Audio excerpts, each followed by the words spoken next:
I have never shot with Ultramax 400, and it crossed my mind a couple weeks ago. I came across an Instagram post where there was a flash sale of Ultramax 400, Color Plus 200, and Gold 200, and it dawned on me that I had never ever shot with Ultramax 400. So I decided, hey, this seems like a great opportunity to grab a couple rolls and to see what Ultramax 400 may potentially, what I may be in store for. It may be a treat, it may be a bust, but I think it all kind of went down this way because Portra 400, I guess, has always kind of been ingrained in me as the ultimate 400 speed film. So I guess I never really ventured off to explore any other 400 speed films under Kodak. I guess I don't know why I never shot with Ultramax, but that's what we're here to do. So the way I decided to go about it was just grab a few rolls of Ultramax 400, and wherever I shoot throughout the next couple of weeks, see where it takes me, and let's just see exactly like what kind of film stock we're working with if I shoot with it in a bunch of different scenarios versus just a morning photo walk. So that's what I kind of did, and it all started one morning with a photo walk with Mark and a new homie, Chris. Loading up that Ultramax for the first time.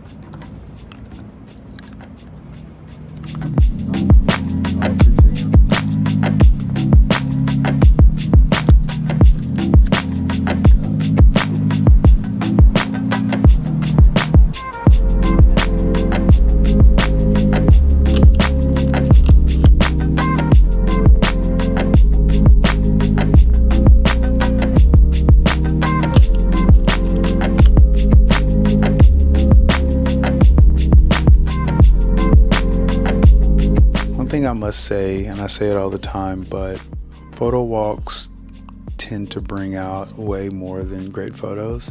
It's really about the conversation, the creative collaboration, getting to see what ways other photographers work that you don't.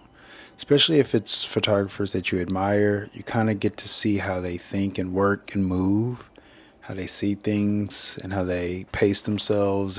But anyway, the intent behind this was not to really shoot anything in particular, but to just load up the camera for the next week or so with 2 rolls Ultramax, and whatever I shoot over those 2 rolls is kind of what I get, with no real plan. So there's a lot of friends and family type of environments. There's scenes like grabbing cocktails with friends, meeting up with buddies, Ari at home, testing out Ultramax inside of a restaurant, taking it out for a night at the J. Crew party just to test out flash, taking it out for Labor Day when we went over to Governor's Island for the afternoon and for dinner, and just honestly just taking it around as we walked around Soho, West Village, restaurants. Had a cool moment with my sister-in-law Deja where she just moved to New York. Congrats, Dej. And she wanted to do a cool photo shoot of her move-in date and kind of encapsulate this moment, which I think is always really cool. So I shot that on Ultramax as well. I gotta say, man, this film stock really, really, really impressed me. If I needed to be specific as to what drew me in with Ultramax versus maybe a Portra specifically, I would have to say it's those blues are fascinating to me. The way that they are rich but still kind of washed out and muted, but still have a decent amount of saturation going on. One of the things I think that jumps out to me most about Ultramax 400 is this pastel sort of look that it kind of gives all these scenes. And honestly, it's kind of a look that I not only enjoy, I kind of admire to have. You know, it's almost a look that I wish that I could obtain, and the fact that I'm able to obtain it with this film stock is pretty impressive. Like, I really just love the way that the colors kind of the greens and the blues and the reds, they all find a way to be soft but rich at the same time. I really dig it, especially like Ari over here at this Brooklyn Bridge Park one morning. The light's great and her skin tones are really beautiful, but the blues as well. The blues are just really, really shiny. And, when I look at the reds, the reds pop in this car scene when I'm hanging out with my boy Chris. And you see how the reds pop in these Negroni photos as well that I've taken over the last week or so.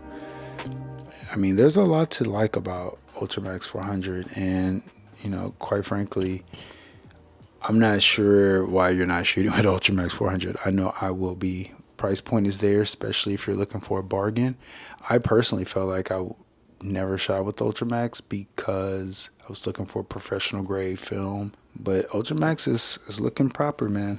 It's looking good. So yeah, that's my take on Ultramax 400. I want to get into a few more things though. I have some really, really exciting news to share. I have 2 shows coming up over the next month and a half. Next month, actually, because by this time, next month. In the next month, I have 2 shows. The first show will be a group show with a group of talented photographers where we'll be highlighting 4 digital photos and 4 film photos from, I guess, our collection each. And so 8 photos altogether. Can you guys see this? Sorry if I'm like, I know that autofocus can get weird, but I wanted to show a few of them. These came out beautifully. These will be for the group show, which will be from film to digital and back again. That's the name of the show itself. It will be at 17 Frost Street in Williamsburg. And I will put the dates of the show here so you guys can get a good look at it. And on September 30th, there will be a gallery party. So if you're in New York, if you're in Brooklyn, you want to hang out, you want to have a drink, you want to check out some prints that I've made, I would love for you to pull up. It would mean the world. I'm selling some prints.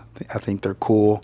I think you may think they're cool. So yeah, that will be the group show. I will also have a solo show on October 14th, but I'll give way more details on that a little bit later. Let's focus on the group show for now. And I think that's it for this week's episode. I will be out in the morning with Kyle to shoot sunrise. So hopefully we'll have something next week. See you guys next week.